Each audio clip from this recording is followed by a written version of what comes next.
breaking everything but the news. It's the Spartan News 18. With anchors, Principal Jeff Finstead. On special assignment, Athletic Director Paul Ackley. And the Queens of Peace, Punctuality and Performance, Associate Principals Ann Nichols, Sarah Uzolaki. Bringing you the news you needed to know yesterday. It's the Spartan News 18.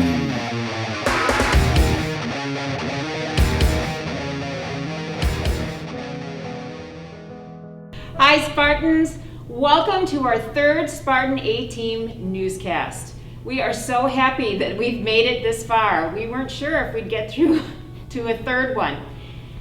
Well, I hope that you had a good back to school nights with your teachers and your parents, got some great information. And just a reminder, progress reports are right around the corner. You're halfway through this term. You get all new classes coming up in November. Mr. Finstead, it looks like you are growing a beard. Miss Nichols, you are correct. I used to hate facial hair, but it grew on me. I'm surprised how good I am at these jokes right now. That was awesome. Sarah? Yeah, so awesome. I need to transition into talking about technology. All right, I can't keep going through the motions of thinking those jokes are actually funny, but anyways, we know in our current virtual world, it is important to us that you know who to call or where to go if you are needing help with Canvas, your Chromebook, your email, or repair on a school-issued device. We want you to know that we have help for you and are going to try and answer a few commonly asked questions. So, here we go. If you need help with your school-issued device or have technology-related questions, please go to our website. Go to the McFarland High School page, click on Family Student Technology Resources link, or you can use the link shown below. What if my Chromebook is overheating? Please make sure you have your Chromebook on a flat, hard surface, especially when using it for your video classes. If you are not on a desk or table, consider using a large book, tray, or lap desk. From Dell, using the portable system on a blanket, pillow, or other type of cloth will cover up the fan and disrupt airflow. This will cause the system to overheat and can cause permanent damage. So what symptoms will I experience if my system is overheating? Random shutdowns, system locking up, system freezing, or random reboots. If you are having problems with your Google or Infinite Campus accounts, you can contact Miss Eversole at the email shown below. What does Miss Eversole do? Well, she is the person that sets up the student network accounts, Google accounts, and Infinite Campus accounts. If you have any problems or need resets, please feel free to reach out to her. If you need help with Canvas, you can also contact Mrs. Eversole for Canvas, but we also have Miss Fay available directly at MHS in our Library Media Center, right here. Miss Fay can be contacted at this email below.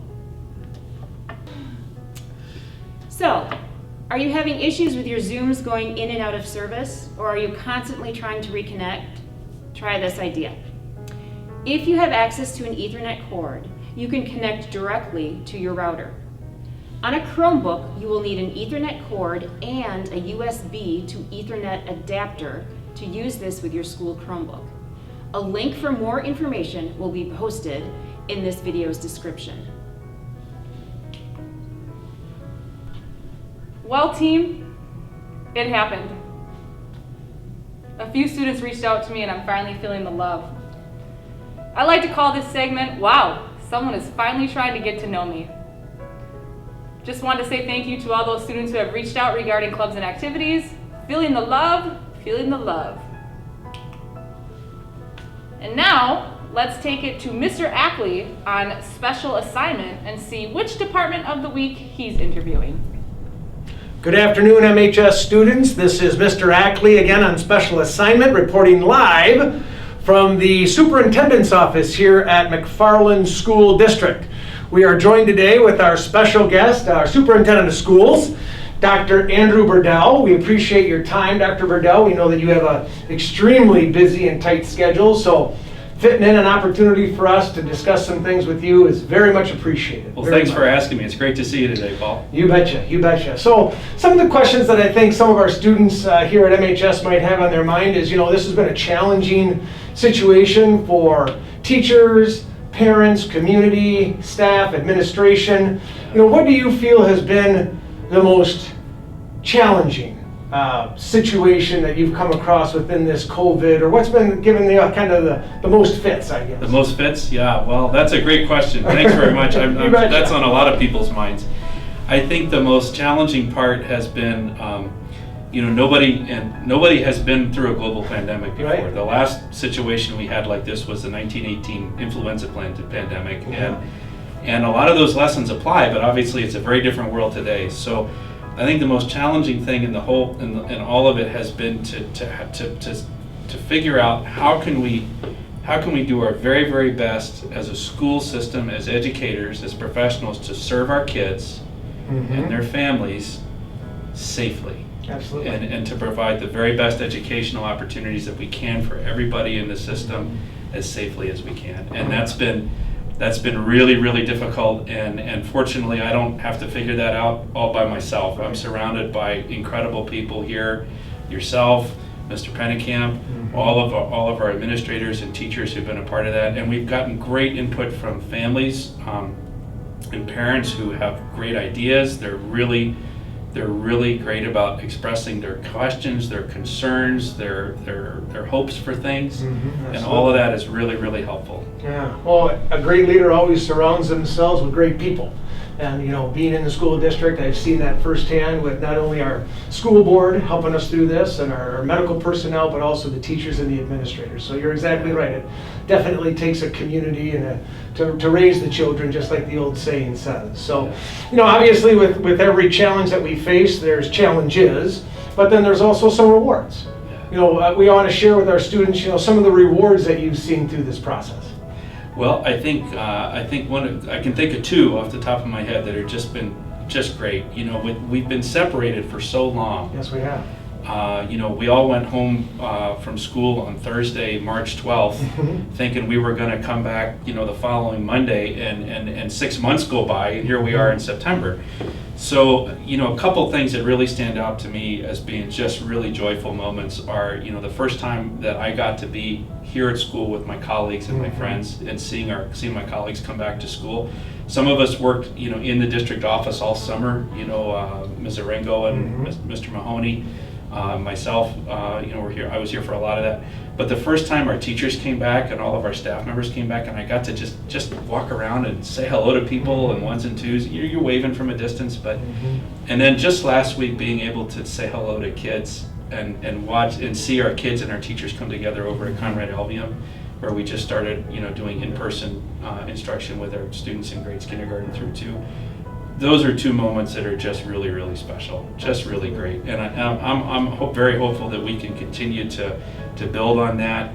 And if we're all really careful about how we take precautions for COVID and washing our hands and face coverings and the rest, and just being careful about things, I'm really hopeful that we can have those opportunities for kids in older grades soon as well. So, so that's my hope. We appreciate you sharing that, because with every struggle that people have, whether it's in their personal life or in the community, it's always nice to try to find that silver lining. Yeah. So last question here, Dr. Burdell, and again, thank you so much for your time today and your hard work throughout this whole pandemic and guiding our district through this. One thing I always say to our athletes and our students is that in every challenging situation, there's an opportunity to learn and grow. So what do you think you've learned from? And what do you think where have you grown the most? Oh gosh, those are great questions. So I've learned an awful lot about public health statistics and how the metrics and what an R0 statistic is that measures community spread and 14-day new case averages and all of the things that are really fascinating, but I had never really had an occasion to learn to the degree that I've learned them. And so that's been a lot of learning, just starting to make sense of all those things, and now I feel fairly comfortable, at least as a layperson, just understanding all that.